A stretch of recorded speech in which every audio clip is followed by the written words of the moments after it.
Assalamualaikum warahmatullahi wabarakatuh. Jadi di video animasi kali ini saya akan menjelaskan materi bab 4, yaitu tentang bagaimana nilai dan norma konstitusional Undang-Undang Dasar NRI 1945 dan konstitusionalitas ketentuan perundang-undangan di bawah Undang-Undang Dasar. Sebelumnya perkenalkan, nama saya Yasmin Ardelia Amara, kelas G akuntansi dengan NIM 9214211187. Oke, selanjutnya akan menjelaskan materinya. Jadi, bagaimana nilai dan norma konstitusional Undang-Undang Dasar NRI 1945 dan konstitusionalitas ketentuan perundang-undangan di bawah Undang-Undang Dasar. Yang bagian A itu menelusuri konsep dan urgensi konstitusi dalam kehidupan berbangsa dan bernegara. Pada saat Anda menemukan aturan atau hukum yang berisi ketentuan yang mengatur bagaimana pemerintah dijalankan, artinya Anda telah menemukan bagian dari konstitusi. Konstitusi adalah seperangkat aturan atau hukum yang berisi ketentuan tentang bagaimana pemerintah diatur dan dijalankan. Oleh karena itu, aturan atau hukum yang terdapat dalam konstitusi itu mengatur hal-hal yang amat mendasar dari suatu negara. Maka konstitusi dikatakan pula sebagai hukum dasar yang dijadikan pegangan dalam menyelenggarakan suatu negara. Istilah konstitusi dikenal dalam sejumlah bahasa, misalnya dalam bahasa Prancis dikenal dengan istilah constituer, dalam bahasa Latin atau Italia digunakan istilah constitutio, dalam bahasa Inggris digunakan istilah constitution, dalam bahasa Belanda digunakan istilah constitutie, dalam bahasa Jerman dikenal dengan istilah Verfassung, sedangkan dalam bahasa Arab digunakan istilah masyurutiyah. Itu menurut Trianto 2019. Konstituer bahasa Prancis berarti membentuk atau pembentukan. Yang dimaksud dengan membentuk di sini adalah membentuk suatu negara. Konstitusi mengandung permulaan dari segala peraturan mengenai suatu negara atau dengan kata lain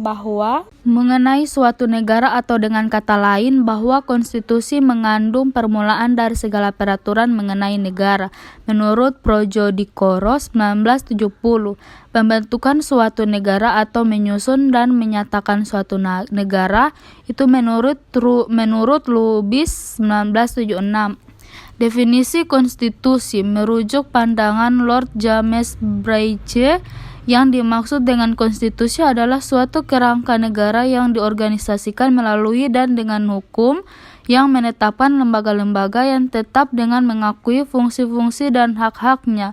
Pendek kata, bahwa konstitusi itu menurut pandangannya merupakan kerangka negara yang diorganisasikan melalui dan dengan hukum yang menetapkan lembaga-lembaga yang tetap atau permanen, dan yang menetapkan fungsi-fungsi dan hak-hak dari lembaga-lembaga permanen tersebut. Sehubungan dengan itu, C.F. Strong yang menganut paham modern secara tegas menyamakan pengertian konstitusi itu merupakan satu kumpulan asas-asas mengenai kekuasaan pemerintah, hak-hak yang diperintah dan hubungan antara keduanya, atau pemerintah dan yang diperintah dalam konteks hak-hak asasi manusia. Yang pertama itu konstitusi berfungsi sebagai landasan konstitusionalisme. Landasan konstitusionalisme adalah landasan berdasarkan konstitusi, baik konstitusi dalam arti luas maupun konstitusi dalam arti sempit. Konstitusi dalam arti sempit berupa Undang-Undang Dasar menurut Asmi Rianto 2019. Yang kedua, konstitusi berfungsi untuk membatasi kekuasaan pemerintah sedemikian rupa sehingga penyelenggaraan kekuasaan tidak bersifat sewenang-wenang. Dengan demikian diharapkan hak-hak warga negara akan lebih terlindungi. Menurut Taib dan Hamidi 1999. Yang ketiga, konstitusi berfungsi A. membatasi atau mengendalikan kekuasaan penguasa agar dalam menjalankan kekuasaannya tidak sewenang-wenang terhadap rakyatnya. B. memberi suatu rangka dasar hukum bagi perubahan masyarakat yang dicita-citakan. Tahap berikutnya. C. dijadikan landasan penyelenggaraan negara menurut suatu sistem ketatanegaraan tertentu yang dijunjung tinggi oleh semua warga negaranya. B. Perlunya konstitusi dalam kehidupan berbangsa negara Indonesia. Diperlukan konstitusi dalam kehidupan berbangsa negara adalah agar dapat membatasi kekuasaan pemerintah atau penguasa negara. Konstitusi negara di satu sisi dimaksudkan untuk membatasi kekuasaan penyelenggaraan negara dan di sisi lain untuk menjamin hak-hak dasar warga negara. Bagian C. Menggali sumber historis, sosiologis, dan politik tentang konstitusi dalam kehidupan berbangsa negara Indonesia. Kekuasaan pemerintah negara memuat aturan-aturan dasar dalam Undang-Undang NRI 1945 yang melakukan pembatasan kekuasaan pemerintah atau penguasa negara sebagai berikut. Yang pertama, pedoman bagi presiden dalam memegang kekuasaan pemerintahan, pasal 4 ayat 1. Yang kedua, syarat-syarat yang harus dipenuhi oleh calon presiden dan calon wakil presiden, pasal 6 ayat 1. Ketiga, pembatasan masa jabatan presiden dan wakil presiden, pasal 7. Keempat, pemberhentian presiden dan wakil presiden dalam masa jabatannya, pasal 7A dan 7B. Dan yang kelima, presiden tidak dapat membekukan dan atau membubarkan DPR, pasal 7C. Yang keenam, pernyataan perang, membuat perdamaian dan perjanjian dengan negara lain. Pasal 11 ayat 1, ayat 2, dan ayat 3. 7. Menyatakan keadaan bahaya. Pasal 12. 8. Mengangkat dan menerima duta negara lain. Pasal 13 ayat 1, ayat 2, dan ayat 3. 9. Pemberian grasi dan rehabilitasi. Pasal 14 ayat 1. Yang ke-10, pemberian amnesti dan abolisi, pasal 14 ayat 2. 11. Pemberian gelar, tanda jasa, dan lain-lain tanda kehormatan, pasal 15. Dan yang terakhir, pembentukan Dewan Pertimbangan, pasal 16. Aturan-aturan dasar dalam UUD NRI 1945 tersebut merupakan bukti adanya pembatasan kekuasaan pemerintahan di Indonesia. Tidak dapat kita bayangkan bagaimana jadinya jika kekuasaan pemerintah tidak dibatasi. Tentu saja penguasa akan memerintahkan dengan sewenang-wenang. Ini alasan mengapa diperlukan konstitusi dalam kehidupan berbangsa negara Indonesia, yakni untuk membatasi kekuasaan pemerintah agar tidak memerintah dengan sewenang-wenang. Konstitusi juga diperlukan untuk membagi kekuasaan dalam negara. Pandangan ini didasarkan pada fungsi konstitusi yang salah satu diantaranya adalah membagi kekuasaan dalam negara menurut Kusnardi dan Ibrahim 1988. Bagi mereka yang memandang negara dari sudut kekuasaan dan menganggap sebagai organisasi kekuasaan, maka konstitusi dapat dipandang sebagai lembaga atau kumpulan asas yang menetapkan bagaimana kekuasaan dibagi di antara beberapa lembaga kenegaraan, misalnya antara badan legislatif, eksekutif, dan yudikatif. Hal-hal yang dimuat dalam konstitusi atau undang-undang dasar. Yang pertama, organisasi negara, misalnya pembagian kekuasaan antara badan legislatif, eksekutif, dan yudikatif pada negara federal, pembagian kekuasaan antara pemerintah federal dan pemerintah negara-negara bagian, dan tentang prosedur menyelesaikan masalah pelanggaran yurisdiksi oleh salah satu badan pemerintahan. B. Hak-hak asasi manusia dalam UUD NRI tahun 1945, misalnya diatur secara khusus dalam bab 10A, pasal 28A, sampai pasal 28J. C. Prosedur mengubah UUD dalam UUD NRI tahun 1945, misalnya diatur secara khusus dalam bab 16 pasal 37 tentang perubahan Undang-Undang Dasar. D. Ada kalanya memuat larangan untuk mengubah sifat tertentu dari UUD. Hal ini biasanya terdapat jika para penyusun UUD ingin menghindari terulangnya kembali hal-hal yang baru saja diatasi, seperti misalnya munculnya seorang diktator atau kembalinya suatu monarki. UUD Federal Jerman melarang untuk mengubah sifat federalisme dari UUD oleh karena dikhawatirkan bahwa sifat unitarisme dapat melincikan jalan untuk munculnya kembali seorang diktator seperti Hitler. Dalam UUD NRI 1945 misalnya diatur mengenai ketetapan bangsa Indonesia untuk tidak akan mengubah bentuk Negara Kesatuan Republik Indonesia, pasal 37 ayat 5. Memuat cita-cita rakyat dan asas-asas ideologi negara. Ungkapan ini mencerminkan semangat atau spirit yang oleh penyusun UUD ingin diabadikan dalam UUD, sehingga mewarnai seluruh naskah UUD itu. Misalnya, UUD Amerika Serikat menonjolkan keinginan untuk memperkokoh penggabungan 13 koloni dalam suatu uni, menegaskan dalam permulaan UUD, kami rakyat Amerika Serikat dalam keinginan untuk membentuk suatu uni yang lebih sempurna, menerima UUD ini untuk Amerika Serikat. Konstitusi dapat berupa hukum dasar tertulis yang lazim disebut Undang-Undang Dasar, dan dapat pula tidak tertulis. Tidak semua negara memiliki konstitusi tertulis atau undang-undang dasar. Kerajaan Inggris misalnya sebagai negara konstitusional tetapi tidak memiliki suatu naskah undang-undang dasar. Atas dasar kenyataan demikian, maka konstitusi lebih tepat diartikan sebagai seperangkat peraturan tertulis dan tidak tertulis yang bertujuan membangun kewajiban-kewajiban, kekuasaan-kekuasaan, dan fungsi-fungsi dari berbagai institusi pemerintah meregulasi hubungan antara mereka dan mendefinisikan hubungan antara negara dan warga negara atau individu.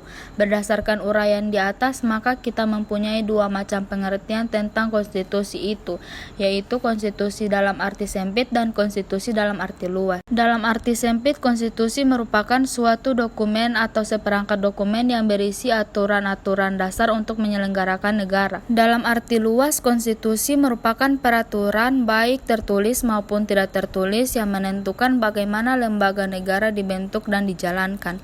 Jika kita mengartikan konstitusi secara sempit, yakni sebagai suatu dokumen atau seperangkat dokumen, maka kerajaan Inggris tidak memiliki konstitusi yang termuat dalam satu dokumen tunggal. D. Membangun argumen tentang dinamika dan tantangan konstitusi dalam kehidupan berbangsa negara Indonesia. Menengok perjalanan sejarah Indonesia merdeka, ternyata telah terjadi dinamika ketatanegaraan seiring berubahnya konstitusi atau undang-undang dasar yang diberlakukan. Setelah ditetapkan satu hari setelah proklamasi kemerdekaan, UUD NRI 1945 memulai berlaku sebagai hukum dasar yang mengatur kehidupan ketatanegaraan Indonesia dengan segala keterbatasan. Pada pertengahan 1997, negara kita dilanda krisis ekonomi dan moneter yang sangat hebat. Krisis ekonomi dan moneter yang melanda Indonesia ketika itu merupakan suatu tantangan yang sangat berat. Akibat dari krisis tersebut adalah harga-harga melambung tinggi sedangkan daya beli masyarakat terus menurun.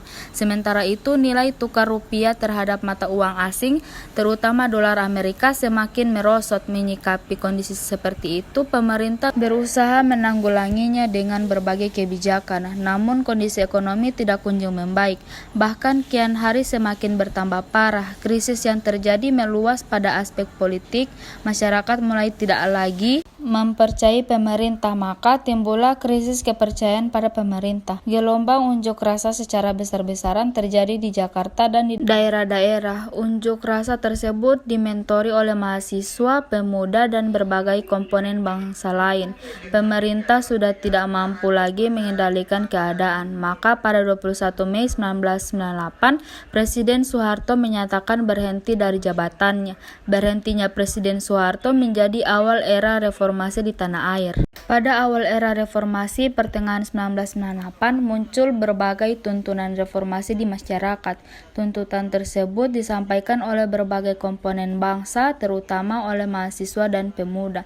Beberapa tuntutan reformasi itu adalah mengamandemen UUD NRI 1945, menghapus doktrin dwi fungsi Angkatan Bersenjata Republik Indonesia, menegakkan supremasi hukum, penghormatan hak asasi manusia, serta pemberantas korupsi, kolusi dan nepotisme atau KKN. Melakukan desentralisasi dan hubungan yang adil antara pusat dan daerah, mewujudkan kebebasan pers, mewujudkan kehidupan demokrasi. Adapun tuntutan tersebut didasarkan pada pandangan bahwa UUD NRI 1945 belum cukup memuat landasan bagi kehidupan yang demokratis, pemberdayaan rakyat, dan penghormatan HAM. Di samping itu, dalam tubuh UUD NRI 1945 terdapat pasal-pasal yang menimbulkan penafsiran beragam atau lebih dari satu tafsir atau multitafsir dan membuka peluang bagi penyelenggaraan negara yang otoriter, sentralistik, tertutup, dan berpotensi tumbuhnya praktik korupsi solusi dan nepotisme atau KKN. Penyelenggaraan negara yang demikian itulah yang menyebabkan timbulnya kemerosotan kehidupan nasional.